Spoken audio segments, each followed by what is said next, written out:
ಇದು ಆಗ ದೇಶದ ಎಲೆಕ್ಷನ್ ಗೊತ್ತಾಯ್ತಾ? Narendra Modi versus Rahul Gandhi election. ಇವತ್ತು ದೇಶ ಯಾರು ಮುನ್ನಡೆಸ್ತಾರ? ಇವತ್ತು ನಾನು ಸುಮಾರು ಪಾರ್ಲಿಮೆಂಟ್ ಕಾನ್ಸ್ಟಿಟ್ಯೂನ್ಸಿಗೆ ಹೋಗಿದ್ದೀನಿ. ಒಂದು ಪರಿವರ್ತನೆ ನಾನು ಹಳ್ಳಿಯಲ್ಲಿ ಏನ್ ನೋಡ್ತಾ ಇದ್ದೇನೆ ಅಂದ್ರೆ, ಮೊದಲನೇ ಬಾರಿಗೆ ಹಳ್ಳಿಯಲ್ಲಿ ಕಟ್ಟಿ ಮೇಲೆ ಕುಂತು ಚರ್ಚೆ ಮಾಡತ್ತಾರ ದೇಶ ಯಾರ ಕೈದಾಗ ಕೊಡ್ಬೇಕು ಅಂತ. ಮೊದಲನೇ ಬಾರಿ ಈ ಕಾಂಗ್ರೆಸ್ನವ್ರು ಬರ್ತಾರ, ಬರೋ ಸುಳ್ಳು ಹೇಳೋದು.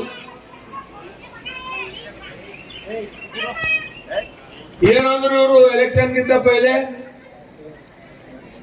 10 kg ಅಕ್ಕಿ ಕೊಡ್ತೇವು ಅಂದ್ರೆ ಇಲ್ಲ. ಈಗ ಎಷ್ಟು ಕೆಜಿ ಕೊಡ್ಲತ್ತಾರ? ಇದು ಆಗ ದೇಶದ ಎಲೆಕ್ಷನ್ ಗೊತ್ತಾಯ್ತಾ? Narendra Modi versus Rahul Gandhi election. ಇವತ್ತು ದೇಶ ಯಾರು ಮುನ್ನಡೆಸ್ತಾರ? ಇವತ್ತು ನಾನು ಸುಮಾರು ಪಾರ್ಲಿಮೆಂಟ್ ಕಾನ್ಸ್ಟಿಟ್ಯೂನ್ಸಿಗೆ ಹೋಗಿದ್ದೀನಿ.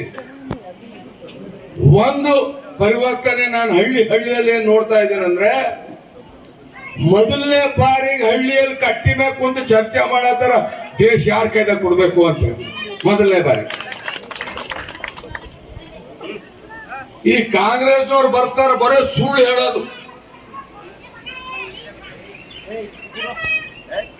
ಏನಂದ್ರು ಇವರು ಎಲೆಕ್ಷನ್ಗಿಂತ ಪೈಲೆ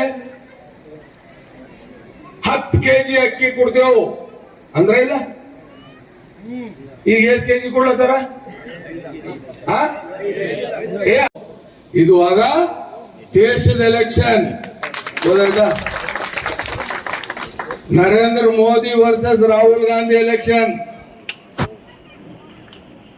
ಇವತ್ತು ದೇಶ ಯಾರು ಮುನ್ನಡೆಸ್ತಾರ? ಇವತ್ತು ನಾನು ಸುಮಾರು ಪಾರ್ಲಿಮೆಂಟ್ ಕಾನ್ಸ್ಟಿಟ್ಯೂನ್ಸಿಗೆ ಹೋಗಿದ್ದೀನಿ. ಒಂದು ಪರಿವರ್ತನೆ ನಾನು ಹಳ್ಳಿಯಲ್ಲಿ ಏನ್ ನೋಡ್ತಾ ಇದ್ದೇನೆ ಅಂದ್ರೆ, ಮೊದಲನೇ ಬಾರಿಗೆ ಹಳ್ಳಿಯಲ್ಲಿ ಕಟ್ಟಿ ಮೇಲೆ ಕುಂತು ಚರ್ಚೆ ಮಾಡತ್ತಾರ ದೇಶ ಯಾರ ಕೈದಾಗ ಕೊಡ್ಬೇಕು ಅಂತ. ಮೊದಲನೇ ಬಾರಿ ಈ ಕಾಂಗ್ರೆಸ್ನವ್ರು ಬರ್ತಾರ, ಬರೋ ಸುಳ್ಳು ಹೇಳೋದು. ಏನಂದ್ರು ಇವರು ಎಲೆಕ್ಷನ್ಗಿಂತ ಪೈಲೆ 10 kg ಅಕ್ಕಿ ಕೊಡ್ತೇವು ಅಂದ್ರೆ ಇಲ್ಲ. ಈಗ ಎಷ್ಟು ಕೆಜಿ ಕೊಡ್ಲತ್ತಾರ?